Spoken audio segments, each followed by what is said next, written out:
రాజకీయాల్లో చాలా మంది వస్తుంటారు పోతుంటారు, కానీ కొంతమంది మాత్రమే తమకంటూ ఒక ప్రత్యేకమైన బ్రాండ్ క్రియేట్ చేసుకుంటారు. అలాంటి వారు చాలా అరుదుగా ఉంటారు. అలాంటి వారిలో ఒకరే కె లక్ష్మణ్. ఒకప్పుడు యూనివర్సిటీ క్యాంపస్లో విద్యార్థుల సమస్యలపై పోరాడిన ఒక సాధారణ విద్యార్థి నాయకుడు. ఒక్కొక్క మెట్టు ఎక్కుతూ ఆ తర్వాత కాలంలో తెలంగాణ గల్లీల్లో ప్రజల సమస్యల పరిష్కారం కోసం నిరంతరం పరితపించే ప్రజల మనిషిగా మారాడు. తల్లి లాంటి పార్టీ కోసం క్రమశిక్షణ కలిగిన యోధుడిగా ఎదిగాడు. ఎన్నికల్లో ఓటమి ఎదురైనా కుంగిపోకుండా, విజయం వరించినా ఏమాత్రం పొంగిపోకుండా రాజకీయ ప్రస్థానంలో అలుపెరుగని పోరాట వీరుడిగా మారాడు డాక్టర్ కె లక్ష్మణ్. ఒక సాధారణ కార్యకర్తలా మొదలుపెట్టి ఎమ్మెల్యేగా, ఎంపీగా, ఆ తర్వాత రాష్ట్ర అధ్యక్షుడిగా, ఆపై జాతీయ నాయకుడిగా అంచెలంచెలుగా ఎదిగిన ఆయనకు ఇప్పుడు మరో అరుదైన గౌరవం దక్కింది. తెలుగు రాష్ట్రాల రాజకీయ ముఖ చిత్రంలో వివాదరహితుడైన నాయకుడిగా, సమస్యల పరిష్కారంలో సౌమ్యుడిగా తన మార్క్ పాలిటిక్స్ ను కొనసాగిస్తూ అటు పార్టీలో ఇటు జాతీయ రాజకీయాల్లో తనకంటూ ఒక ప్రత్యేకమైన గుర్తింపు తెచ్చుకున్న ఆయన ఇప్పుడు దేశ అత్యున్నత చట్టసభ అయిన పార్లమెంట్లో మరో కీలక పదవి లక్ష్మణ్ను వరించింది.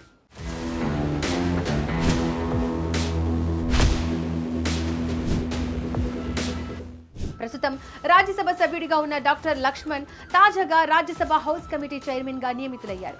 రాజ్యసభ చైర్మన్ సిపి రాధాకృష్ణన్ ఆయనను ముందుగా హౌస్ కమిటీ సభ్యుడిగా అధికారికంగా నామినేట్ చేశారు. ఆ తర్వాత వెంటనే ఆయనను ఆ కమిటీకి చైర్మన్ గా కూడా నియమిస్తూ కీలక నిర్ణయం తీసుకున్నారు. ఈ మేరకు రాజ్యసభ సెక్రటేరియట్ సంయుక్త కార్యదర్శి AK Malik MP K Laxman కు అధికారికంగా ఒక లేఖను కూడా రాశారు. తనకు ఈ గౌరవప్రదమైన బాధ్యతలు అప్పగించినందుకు రాజ్యసభ చైర్మన్ సిపి రాధాకృష్ణన్ కు మరియు బీజేపీ పార్టీ జాతీయ నాయకత్వానికి లక్ష్మణ్ తన హృదయపూర్వక కృతజ్ఞతలు తెలిపారు. ఈ వార్త తెలంగాణ రాష్ట్ర రాజకీయాల్లో మరియు ముఖ్యంగా బీజేపీ పార్టీ వర్గాల్లో తీవ్రమైన సంతోషాన్ని నింపింది. ఈ కొత్త పదవి ద్వారా ఆయన రాబోయే రోజుల్లో పార్లమెంటరీ వ్యవహారాల్లో మరింత చురుకైన కీలకమైన పాత్ర పోషించనున్నారు. దేశ రాజధాని ఢిల్లీ స్థాయిలో ఆయన ప్రాధాన్యత మరింత పెరిగిందని రాజకీయ విశ్లేషకులు చెబుతున్నారు.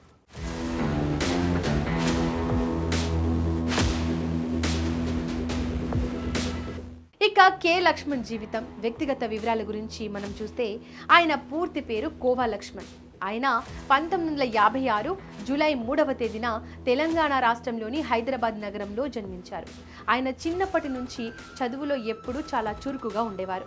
ఉస్మానియా విశ్వవిద్యాలయంలోని పీసీ సెంటర్ నుంచి ఆయన ఎంఎస్సి పూర్తి చేశారు. ఆ తర్వాత కేవలం ఎంఎస్సి డిగ్రీతో సరిపెట్టకుండా జియోలజీ శాఖలో ఏకంగా పిహెచ్డి కూడా సాధించి గౌరవప్రదమైన డాక్టరేట్ పొందారు. విద్యార్థి దశ నుంచే సమాజం పట్ల ఒక స్పష్టమైన అవగాహన మరియు దృక్పథం ఆయనకు ఉండేవి. ఇక ఆయన కుటుంబం గురించి చెప్పాలంటే లక్ష్మణ్ భార్య పేరు ఉమా మరియు వీరికి 3 సంతానం.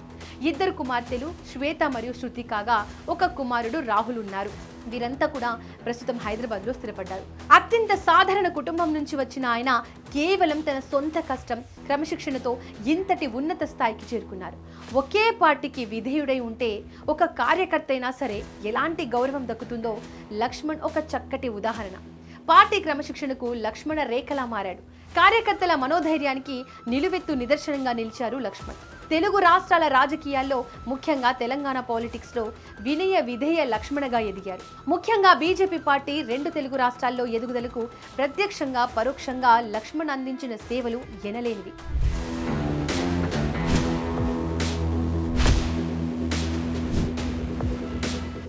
బీజేపీలో నాటి తరానికి నేటి తరానికి ఒక వారధిలా నిలిచారు లక్ష్మణ్. నాటి వాజ్పేయి అద్వానీలకు, నేటి మోదీ అమిత్ షాలకు పార్టీలో నమ్మిన బంటుగా లక్ష్మణ్ రాజకీయ ప్రస్థానం చాలా సుదీర్ఘమైంది. అంతేకాదు 2 తరాల నాయకులకు ఎంతో ఆదర్శవంతమైందని ఖచ్చితంగా చెప్పాలి. ఉస్మానియా విశ్వవిద్యాలయంలో చదువుతున్న సమయంలోనే ఆయన భారతీయ జనతా పార్టీకి అనుబంధ సంస్థ అయిన అఖిల భారత విద్యార్థి పరిషత్లో చురుకైన సభ్యుడిగా చేరారు. అక్కడే ఆయన రాజకీయ భవిష్యత్తుకు ఒక బలమైన పునాది పడింది. విద్యార్థి నాయకుడిగా ఎన్నో ఉద్యమాల్లో పాల్గొన్నారు. ఆ తర్వాత 1980 సంవత్సరంలో అధికారికంగా బీజేపీలో అడుగుపెట్టారు.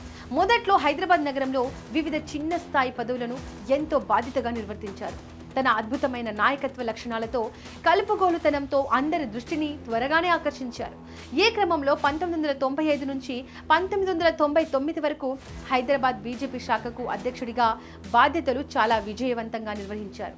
ఆ తర్వాత బీజేపీ రాష్ట్ర ప్రధాన కార్యదర్శిగా, జాతీయ కార్యదర్శిగా కూడా ఆయన పనిచేశారు. ఇక 2016 నుంచి 2020 మార్చి 10 వరకు తెలంగాణ బీజేపీ రాష్ట్ర అధ్యక్షుడిగా ఉమ్మడి రాష్ట్రం విడిపోయిన తర్వాత పార్టీని ముందుండి నడిపించారు. తెలంగాణలో బీజేపీ బలపడడంలో మరియు క్యాడర్ను ఉత్సాహపరచడంలో ఆయన పాత్ర ఎంతో కీలకం.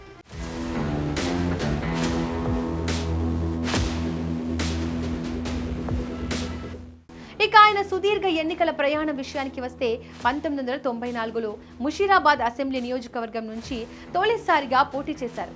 కానీ స్వల్ప తేడాతో ఓడిపోయారు. అయినా కూడా ఆయన ఏమాత్రం నిరాశ చెందలేదు, వెనక్కి తగ్గలేదు. నిరంతరం ప్రజల మధ్యనే ఉంటూ వారి సమస్యలపై పోరాడారు.